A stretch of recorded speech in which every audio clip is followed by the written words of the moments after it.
what purposes terrorists use the cyberspace for? Much of what terrorists do online is logistical. Information technologies enhance the ability of terrorist groups to plan operations and to develop the resources needed for a campaign. Specifically, just as noted earlier in case of activists or hacktivists, terrorists do a lot of data mining. Data mining essentially taking advantage of the repository nature of the internet to gather intelligence that can be used to strategically and tactically plan operation. More than ever before, terrorist cells are able to compile and organize massive amounts of information of the web for use in planning. Databases available to terrorist groups function much like an information list or a product database might for a private company. They allow individual members uh, to more quickly adapt their behavior while doing their tasks. Terrorist cells can more effectively identify weak spots in security procedures or optimal times for a bombing attack based on information freely available on the web, such as traffic metrics or government published schedules for local government operations. The nature of the internet as a large library also allows terrorist groups to introduce operation insurance in a way that has rarely been possible before. And then fundraising. Fundraise is conducted in two ways. First, easy access to off-the-shelf methods of encrypting communications and coordinating with foreign counterparts ensures a degree of secrecy in financial interactions between terrorist outfits.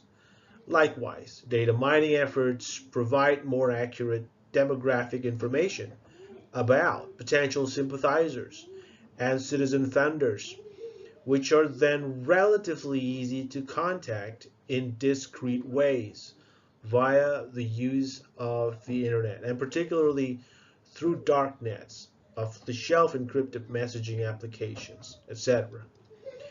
And the third one is recruitment and mobilization of support. Recruit and mobilize audience sympathetic to the cause of the terrorist organizations. In some cases, the internet facilitates recruitment of new members simply by allowing for quick communication across long distances.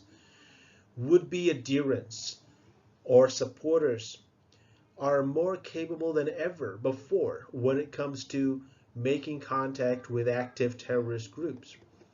However, the web has also made targeted recruitment across an unbounded geographic area quite simple.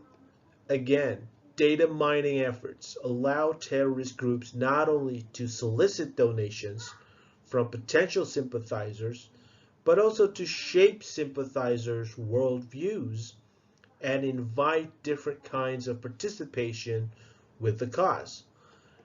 Terrorists that operate on social media, for instance, can customize their informational offering such that those with minimal sympathies become seduced or inured in the narrative of struggle and political change forwarded by the group.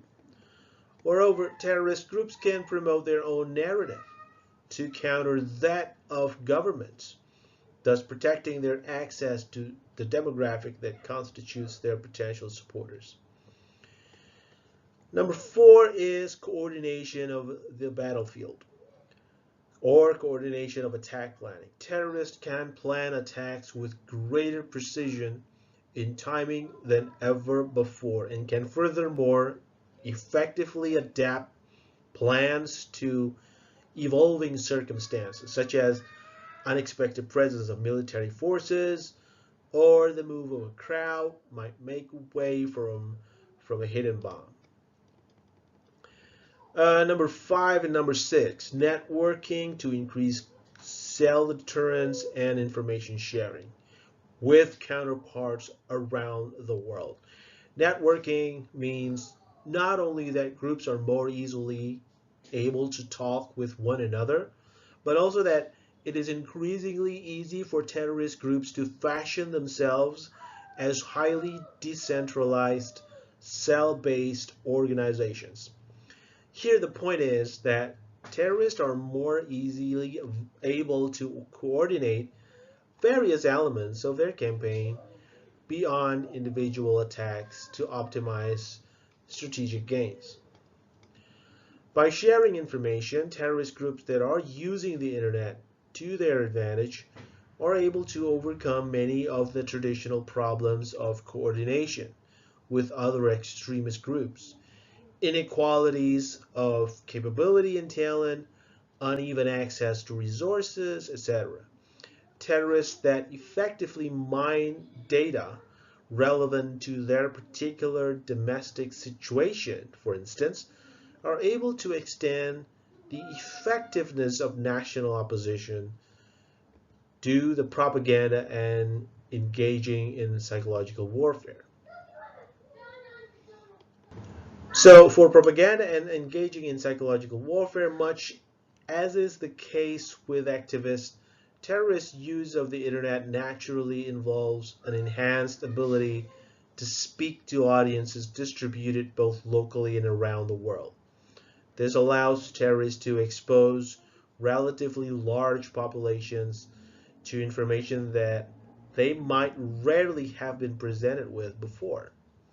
Use of social media, email, wiki sites, and more allows terrorists to apply their own frame and method of presentation to information about their cause, hopefully bypassing traditional government and media framing of terrorist efforts to reach sympathetic audiences. Moreover, messaging about terrorist causes need not come directly from known terrorist outlets. The internet both allows for anonymity in publication of information and quite commonly the use of proxy mouthpieces for such a purpose. Diffuse networks of outlets can act to advocate and debate pro-terrorist positions, while terrorists can more directly attempt to psychologically influence populations.